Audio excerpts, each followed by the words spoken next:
एक कहानी बड़ी दिलचस्प कहानी बन चुकी है। ये 10 बीवियों की कहानी।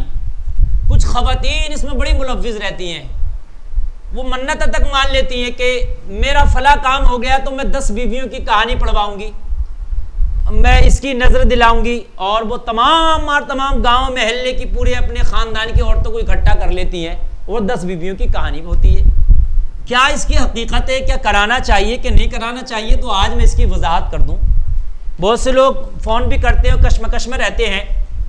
देखिए, ये 10 बीवियों की कहानी की कोई हकीकत नहीं है, ना कहीं से ये साबित है, ना इसकी कोई हकीकत है, और ना इस कहानी में कोई कहानी है।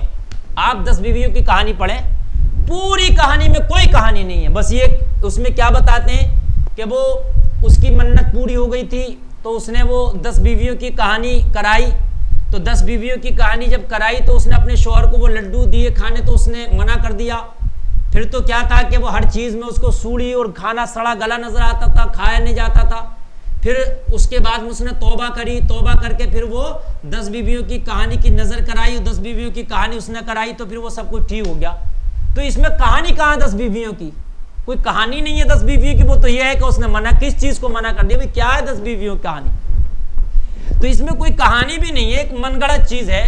मार तमाम इसमें औरतें बड़ा है, तमाम गुस्ल करेंगी, खुशबुएं लगाएंगी, घर को लीपेंगी, पोतेंगी, और उसमें जो लड्डू भी होते हैं देसी घी के लड्डू बनाए जाते हैं, और फिर उसमें पूरी खानदान की औरतें इकट्ठी होती हैं। 10 बीवी कहानी सुन के भी क्या सुन के आई तुम? कोई सीख मिली, कोई इस्लाह हुई? उसमें कुछ नहीं, बस वो पढ़ दी जाती है कि वो फातिहा, उसने 10 बीवियों की कहानी को नहीं माना तो सब कुछ बर्बाद हो गया, और 10 बीवियों की कहानी को मान लिया तो सब कुछ आबाद हो गया। तो ये क्या है? ये कुछ नहीं है।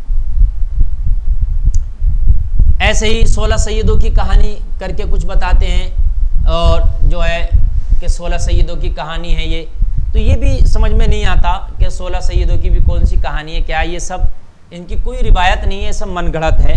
तो 16 सैयद हो या 10 बीवियों की कहानी हो, ये सब नहीं कराना चाहिए। इसका कोई कहीं से सबूत भी नहीं है और इसका कोई मामला भी नहीं है। इसकी जगह ये होना चाहिए, ख़वातीन अगर करना ही चाहती हैं तो अपने घर पे कोई एक ऐसा वाज रख लें, अपने घर पे कोई ऐसा छोटा सा प्रोग्राम औरतों का रख लें कि ख़वातीन महल्ले की इकट्ठी हो जाए, और उसमें कुछ पढ़ी लिखी ख़वातीन, आजकल तो माशाल्लाह बहुत सी ख़वातीन ऐसी हैं कि जो आलिमा का कोर्स कर ले रही हैं, उर्दू उनको पढ़ना आती है, तो किताब में पढ़ के मसले मसाइल सुना दें, उनकी कुछ इस्लाह कर दें।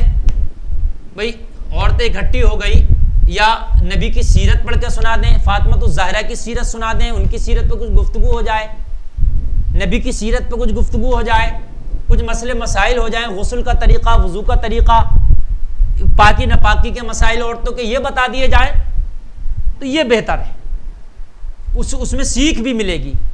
लेकिन ये 10 बीवियों की कहानी, ये सब जो है कहीं से साबित नहीं है। अल्लाह ताला इन सब खुराफातों से हमारी हिफाजत फरमाए।